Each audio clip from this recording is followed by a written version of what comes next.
छुपी रह गई एक कसर दिल के दिल में छुपी रह गई जिंदगी में तुम्हारी कमी रह गई एक कसर दिल के दिल में छुपी रह गई एक कसर दिल के दिल में छुपी रह गई।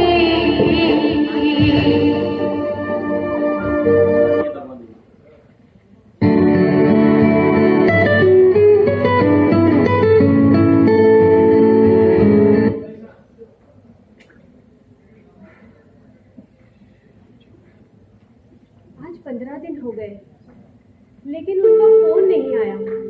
रूमी जो मेरे हस्बैंड 1 साल की शादी में बहुत ही केयरिंग, अपना ध्यान रखने वाले, मेरी हर बातों को समझने वाले, लेकिन मैं पगली हर फोन पर समझ बैठी कि उनका फोन आया। शौहर से ज्यादा दोस्त साबित हुए मेरे। मैंने भी अपनी तरफ से रिश्तों को निभाना सीख लिया था। जानती थी, पढ़ी लिखी हूँ कि रिश्ते एक मासूम परिंदे की तरह होते हैं। उन्हें ज्यादा जोर से पकड़ो तो मर जाते हैं, नरमी से पकड़ो तो उड़ जाते हैं, लेकिन अगर उन्हें मोहब्बत से, प्यार से पकड़ो तो तमाम उम्र साथ निभाते हैं। मैंने भी यही कोशिश की थी, लेकिन क्या करूं, इंसान हूं ना, फरिश्ता तो नहीं, गलतियों का पुतला। ऐसे ही गलती मुझसे अनजाने में हो गई। हाँ, गलती। और अपनी अना को अपनी ढाल बनाकर मैं अपने ससुराल से मैके आ गई और अब पछता भी रही हूं। अब सोचती हूं कि मैं अपने ईगो सैटिस्फैक्शन को, पुल को पार करके अपने मैके तो आ गई हूं, लेकिन अपने माँ बाप को बेचैन कर दिया है। अपनी शादीशुदा जिंदगी के 1 साल ऐसी खाई खोती है कि उसे पार करने का कोई रास्ता भी नजर नहीं आ रहा है। लेकिन अब जब ठंडे दिमाग से सोचती हूँ, बात तो कुछ नहीं थी, बस बढ़ती चली गई। उस दिन हमारी शादी की फर्स्ट एनिवर्सरी थी। मेरा और रूमी का डिनर पर जाने का प्रोग्राम था और मैं सज धज कर तैयार होकर रूमी का वेट कर रही थी। वेट करते करते शाम से रात के 12 बज गए। रूमी का कोई पता नहीं चला। मेरा भी पारा बढ़ता गया। 12 से 1 बज गए।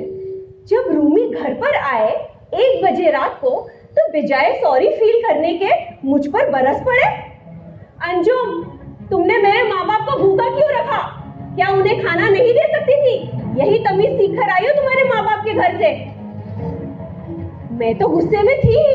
मैंने भी कह दिया, रूमी, मैंने उनसे खाना पूछा था, लेकिन जब उन्हें खाने का नहीं मन था, तब मैं क्या करूं? क्या छोटे बच्चे की तरह उन्हें मुंह में निवाला ठोसूं? इस बात पर रूमी तो बरस पड़े और कह दिया बदजात, और मेरे गाल पे थप्पड़। वो थप्पड़ मेरे गाल पर नहीं, मेरे सीने पर लगा था, मेरे ईगो पर लगा था वो। और मैंने भी कह दिया, रूमी, ये तुमने अच्छा नहीं किया, मैं मैके जा रही हूं और मैं अपना सामान लेकर अपने मैके जाऊंगी। And see you in court, Rumi.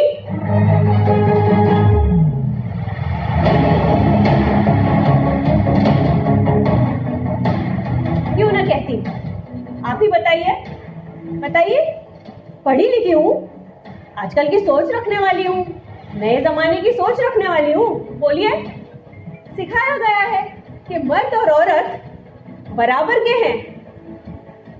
हमेशा मर्द और औरत को कंधे से कंधे मिलाकर चलना चाहिए और औरत को किसी औरत किसी मर्द से कम नहीं, लेकिन ये नहीं जानती थी कि औरत और मर्द बराबर नहीं, लेकिन उन्हें साथ चलना चाहिए, तो ही रिश्ते की गाड़ी सही चलती है।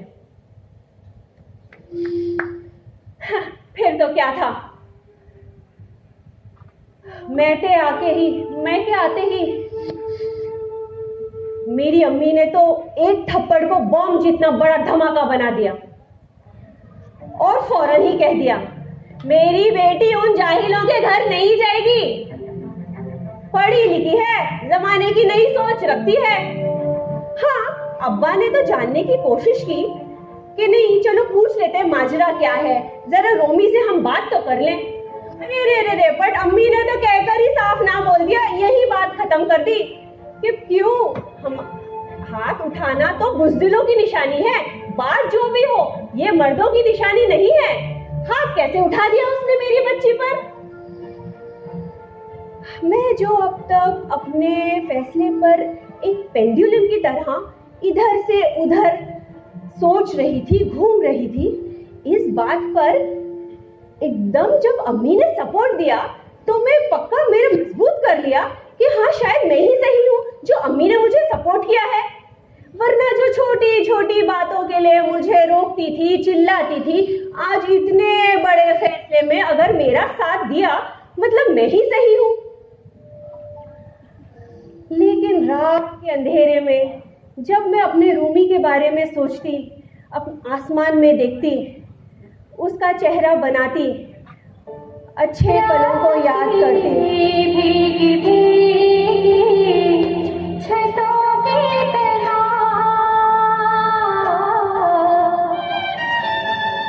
रात की भीगी भीगी छतों की तरह मेरे पलकों पे थोड़ी नमी रह गई, मेरी पलकों पे थोड़ी नमी रह गई।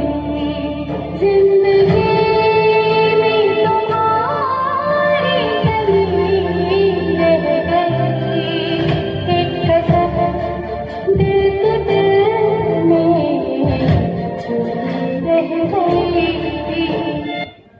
लेकिन फिर उस थप्पड़ की आवाज और मैं सब अच्छे पलों को भूलकर मुड़ के सो जाती हूँ। लेकिन फिर से एक बार अपने फैसले पर सोचने के लिए मजबूर हो गई, क्योंकि जब अम्मी और अब्बे के कमरे से आवाज आई, अम्मी और अब्बा के बीच में झगड़ा हो रहा था और अब्बा ने तहश में आकर अम्मी को एक थप्पड़ लगा दिया। अम्मी तो चुपचाप बाहर निकल आई। मैं उनके पीछे भागती भागती आई, अम्मी रुकिए, अम्मी रुकिए, अम्मी बताइए तो माजरा क्या है। अम्मी ने कहा, बेटा तुम्हारे अब्बू जालिम नहीं हैं, वो तो परेशान होते हैं या काम का कोई टेंशन होता है और वो मैं अगर बीच में बहस कर देती हूँ तब वो कभी कभी मुझ पर हाथ उठा देते हैं, लेकिन फिर फौरन माफी भी मांगते हैं और बाद में दोबारा ना करने की कसम भी खाते हैं और पछताते भी बहुत हैं। बेटा 32 साल ऐसे ही नहीं मैंने गुजारे हैं, ये उन कुछ खराब लम्हों की वजह से मैं इतने अच्छे पल उनके साथ जो बिताई हूँ नहीं भूल सकती। अम्मी की ये बातें सुनकर तो मैं हैरान हो गई कि अम्मी ने मुझे इतने बड़े फैसले में मेरा साथ क्यों दिया, फिर मुझे मैके आने से क्यों नहीं रोका। शायद उन्होंने मुझे बेटी की हैसियत से देखा, एक बीवी की नहीं।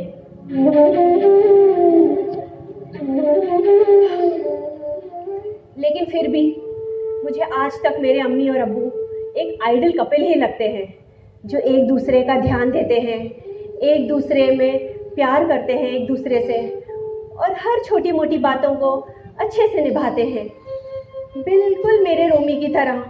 मेरे रोमी ने भी तो 1 साल की शादी में मुझे कितना ध्यान दिया, हर नादानी पे मेरी नजरअंदाज कर दिया। रोमी को भी तो कुछ दिनों से टेंशन था, उन्हें भी तो काम को लेकर परेशानी थी, और मैं उन्हें समझने के बजाय उनसे उलझ पड़ी। और ये छोटी सी बात पे नाराज हो गई कि डिनर पे नहीं जा सके। अरे डिनर तो हम कभी भी जा सकते थे, इतना नहीं सोची कि शादी के जो दिन है मैं रोमी के साथ बिता तो सकती थी। जहां रोमी होती वहां मेरी जन्नत होती, जहां शौहर होता है वहीं तो बीवी की जन्नत होती है। गलती अगर उसकी थी कि उसने मुझ पर हाथ उठाया, तो मैं भी तो उनसे उलझ पड़ी ना, बिन सोचे समझे। और एक छोटी सी बात की मैंने डोमेस्टिक वायलेंस का नाम देकर अपने सेल्फ रिस्पेक्ट का वो करके मैं क्या आ गई।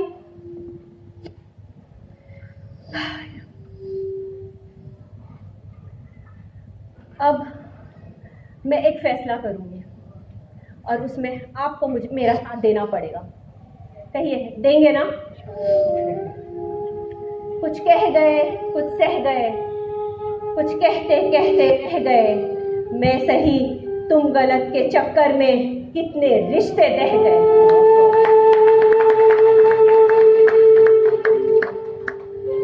अब मेरा फैसला मैं बताती हूं मैं क्या करने वाली हूं। Hello, hello,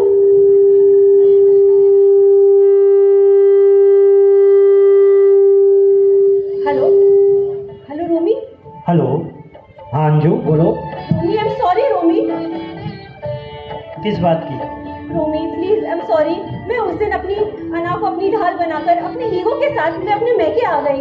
I am sorry, मैं तुमसे बिना सोचे समझे उलझ पड़ी रोमी। नहीं नहीं अंजू, नहीं, कोई बात नहीं। In fact I am sorry. उस दिन बिजनेस के फ्रस्ट्रेशन में पता नहीं कैसे तुम पर मैंने अपना सारा गुस्सा निकाल दिया। I am really sorry Anju. नहीं रोमी। और इसी गिल्टी की वजह से तो मैं तुम्हें फ़ोन नहीं कर रहा था, मेरी हिम्मत भी नहीं हो रही थी। प्लीज़ आ जाओ अंजू। और नहीं नहीं, तुम एक काम करो, तुम वहीं रुको, मैं तुम्हें लेने के लिए आता हूँ। हाँ अंजू, मैं आता हूँ तुम्हें लेने के लिए। नहीं रोमी, तुम नहीं, मैं अपनी ईगो के साथ गई थी, मैं अपने अहंकार में गई थी। मैं खुद आऊंगी तुम्हारे पास और मैं हमेशा तुम्हारा साथ निभाऊंगी, ये वादा है मेरा।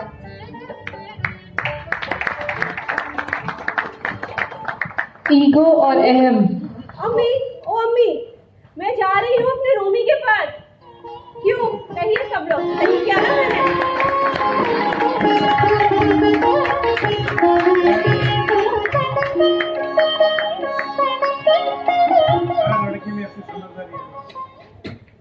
बिल्कुल सही, हर लड़की